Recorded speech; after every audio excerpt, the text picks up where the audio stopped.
Hello and welcome to this video tutorial from Computergaga.com, and in this video we are going to look at how to display search results within a list box of a form using Excel VBA.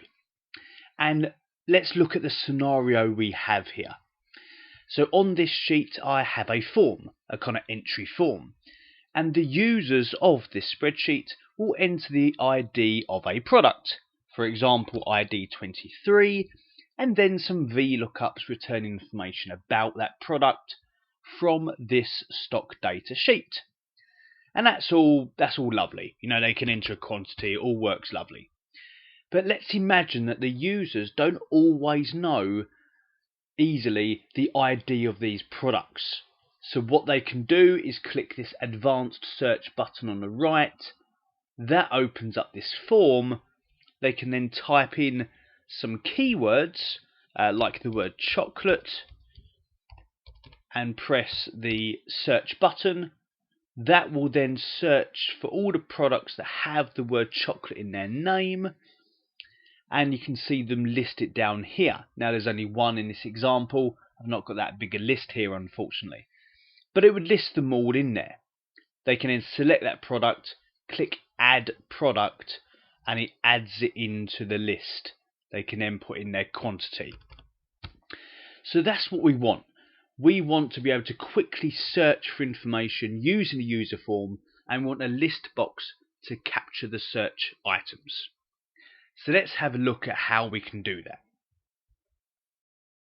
So let's start by switching to the Visual Basic editor. If I click the Developer tab and Visual Basic, and you can see at the moment we have this simple sub procedure which just opens up a form that I already have. So we've got a form, FRM product search, and this is the little macro that's opening that, like you saw me do a moment ago with that advanced search button. Let me double click on the form, and this is what we've got so far. So this video is going to cover most of the key elements of this process, but I've skipped some not so important bits, otherwise this video would go on for ages. For anyone who might be new or fairly rusty with VBA, I'll put a link to the Excel VBA course in the description of this video, and if you enroll in that, that will fill in any gaps. But here we already have a text box called TXT keywords, and we have a button saying search on it called CMD search. Now we want to insert the list box to start with.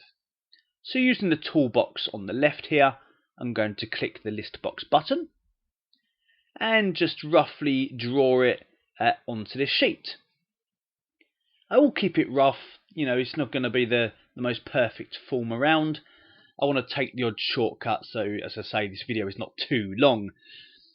I like to get to the nitty-gritty bits. So here we have our list box, and I'm just going to change a few simple properties in the properties window down here on that. If you do not see your properties window, just click on the view menu at the top and choose properties window from there. In here though, in the name, let's give it a name. I'm going to call it LST search results. That's what I'm going to call it. Let me just zoom in on that area. So here we have LST search results. I'm then going to, for column heads, I'm going to say true. I do want to show the column headers. So that's just going to make sure that on this list box you see the headers will appear in there. Otherwise we'll have 3 columns of information. That's the plan. I want to go back and show that. I just realised I didn't really show you that. Just give me 2 seconds on that. And it'll be important to have the headers, otherwise it may not be that clear. Let me come back on that. What we also need though is the column count. We're going to change that to 3. I want to show 3 columns with information in the list box. I want the product's ID, I want its name, and I want its units.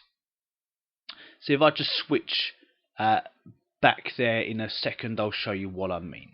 The column widths I'm going to set as 20, 280, using a semicolon to separate these.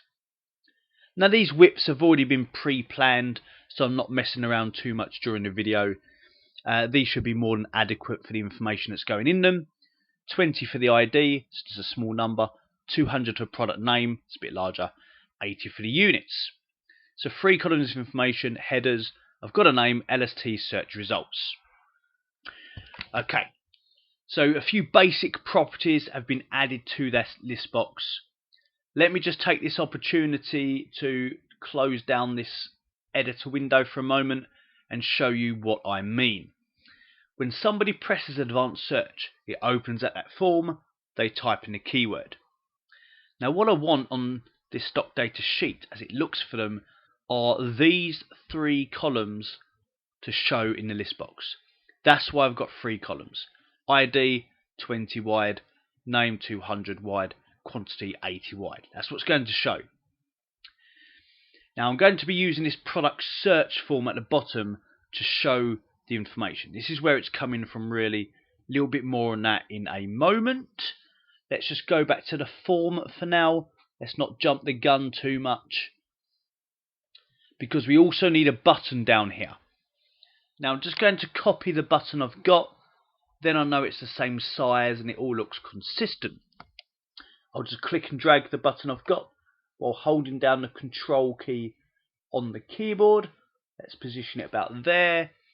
Let's call this one CMD add, and we'll give it the caption of add product. Okay, list box is on with some key properties set. There are many more you may decide to set, and we have our add product button in there. Okay, now the next step in this process is to create a dynamic named range, and we're going to use this to populate the list box. Now this is where the other sheet called product search is going to come in. I've currently just got one product sitting in there from a previous example, but what I want to do is we're going to be pressing that button, opens at the form, they type in some keywords. Our code is going to scan this stock data sheet looking for the products that meet that keyword or keywords. As it finds each one, it's going to populate this product search list, and then once it's finished doing that job, we will put that table into the list box. Now because I don't know in advance how many products are going to meet that list, it's going to be a dynamic named range. I have a separate video showing you how to do this if it's a bit much right now. But let's get straight into it. Let's go to our Formulas tab, Name Manager, and click on New to create a new named range.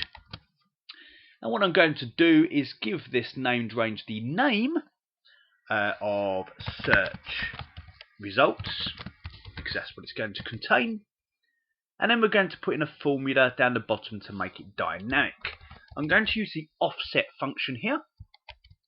Now I need to reference that sheet called product. What's it called? Product search, I think. Oh, I can't even remember now. Let's call it product search. I can always change it. Exclamation mark. And that's going to go from cell A2. That's going to be the starting cell.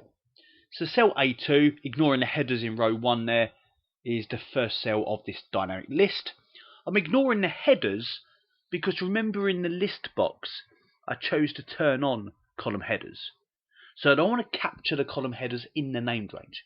They would already be in the list box because I asked it to show the headers, which is always the first row of the data range. Comma, next question here is how many rows to offset? None. Comma, next question, how many columns to offset? None. Next question, height of the range. This is the important one. Count A functions being used here. I repeat what I said a moment ago. If this is a bit much at the moment, I'm quickly typing this out there. I do have videos on how to do this. I've included in a few different videos to be fair, but I've got a great one showing how to use index or offset in how to create these dynamic ranges. Now column A is what I'm counting here. Let's assume column A is very reliable in knowing the height of this range. And that should be good. Close brackets. Cool, and then going to take away 1 from that, because that's going to be the header range. It's going to count the headers. So count everything in column A, take 1 off that because the header doesn't count. Comma, 3 columns wide, close off that bracket. I'll put a link to a blog post in this description of this video as well. That's going to have this formula in it. It's going to have all the code, it's going to have the formula. Let's click OK for now and zoom back out. So we have this name range created. It's called search results. Let's close down that window and let's start getting into the code that we're going to need. Okay, so this is the really fun bit where we start to add in our VBA magic code. So I'm in the editor here and I'll double click on the search button. So let's start with the code that generates the actual search items from the text box. Remember, this text box is called TXT keywords and the list box is called LST search results. Then we double click that search button, takes me into the code window. Now I've written some code already in here to save us some time so that you don't have to watch me typing all this code out, really boring, and I can focus on the key bits. But here we have this search button code. I've got 2 variables, one to track the row number from this sheet, sorry, not that one, from this sheet, all the stock data, and another one to track the row number from the search sheet. Okay, so here they are, row number for stock data sheet, search row for the search sheet. They both start from column 2. Both got headers. It's not column 2, row 2. They both got headers and they start from row 2. Activate the stock data sheet. I've then got a loop just saying loop until you run out of cells, until you've run out of stock, essentially. Yes, and then I've also got this bit of code down here just making sure something was actually found. You know, and if it wasn't, then tell the person and don't bother doing anything. Right, I said it would be brief. Let's get the real bit done. Have we actually found something on those keywords?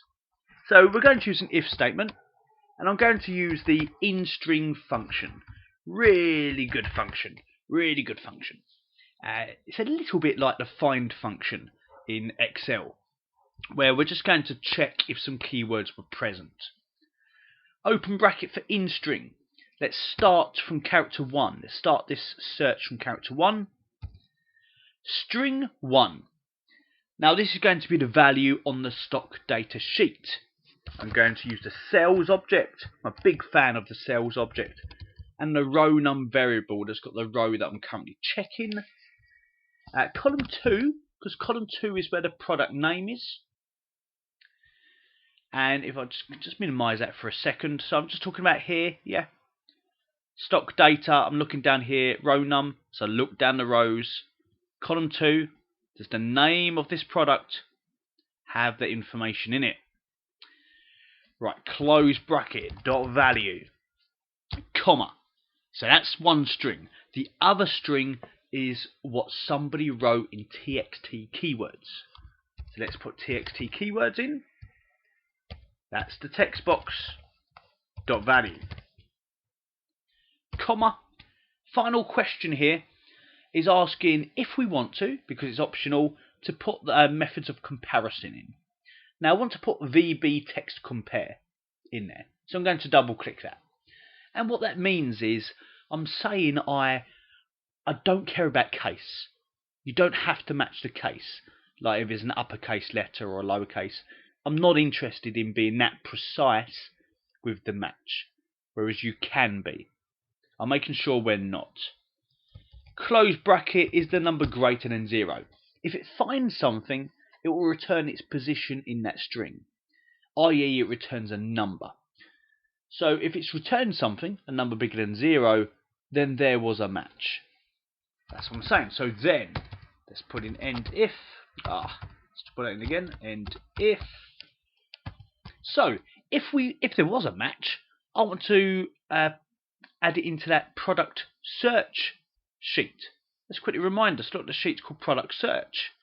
I want to add it in here. If it found something, that is the plan. So let's get back into here. So we're going to put worksheets. Product search.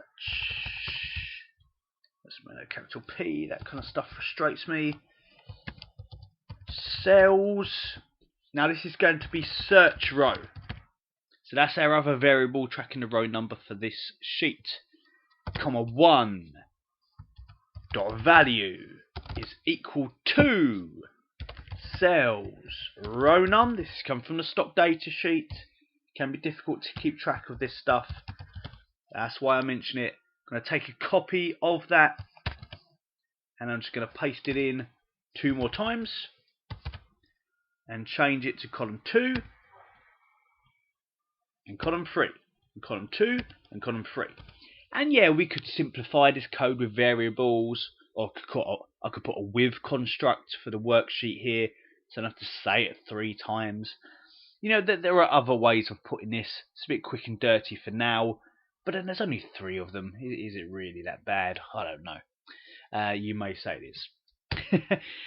What I definitely want to do next, though, is search row equals search row plus 1. We need to increase that search row.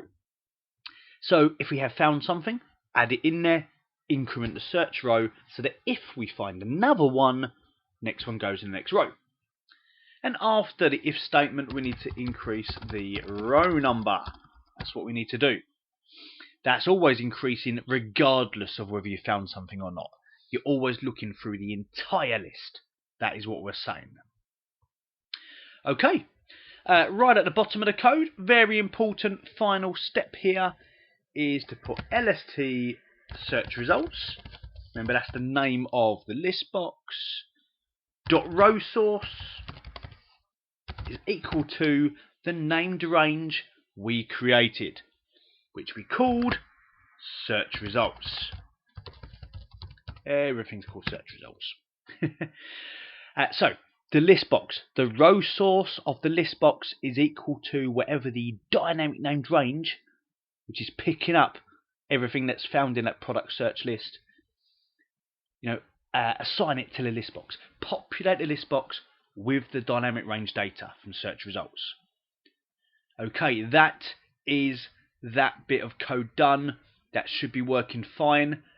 If I was to go back to the form right now and hit a run button at the top to run this, let me double check I'm on the form sheet. Actually, let's run it from here now. I'm here. Click the advanced search button.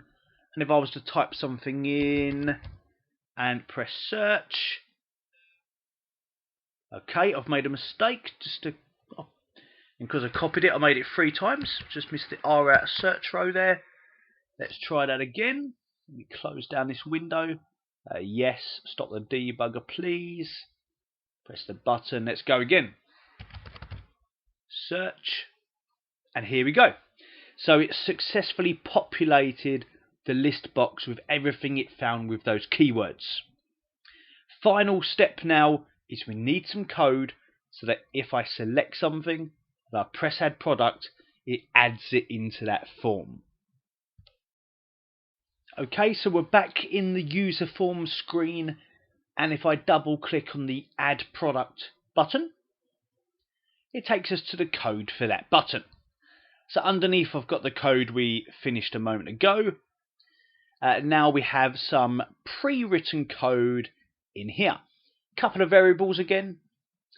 One of them for the row number, which this time I'm talking about this form sheet. So I need to track what row is the next empty row in this form. That's what that's doing. But I also need a variable for the list box row. I don't need it, but I'm using a variable for list box row. I activate the form sheet, and then I've just got a count going on column A plus 2. So all that's doing, that's finding the next empty row number. I count everything in column A, but then add 2 to that number.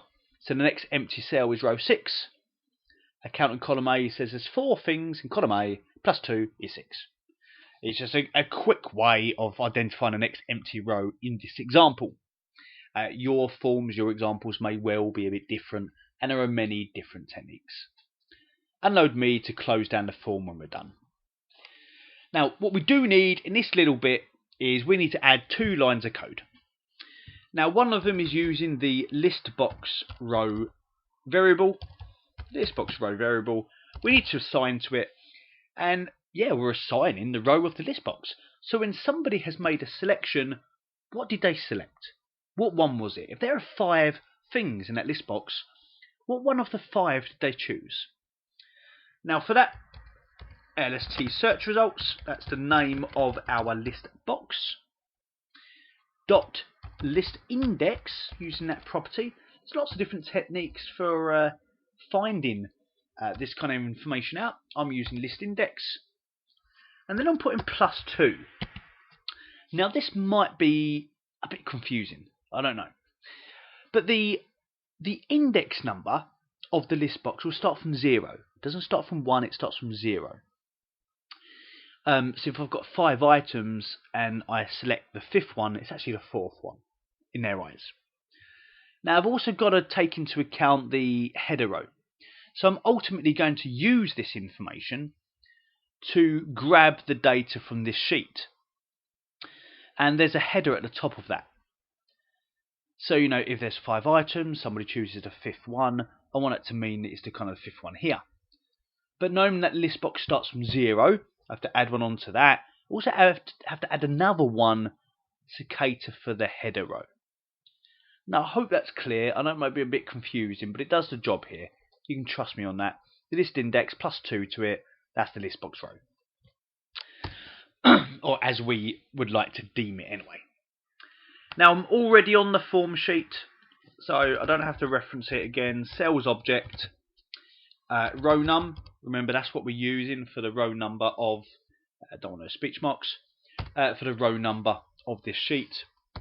Column 1 dot value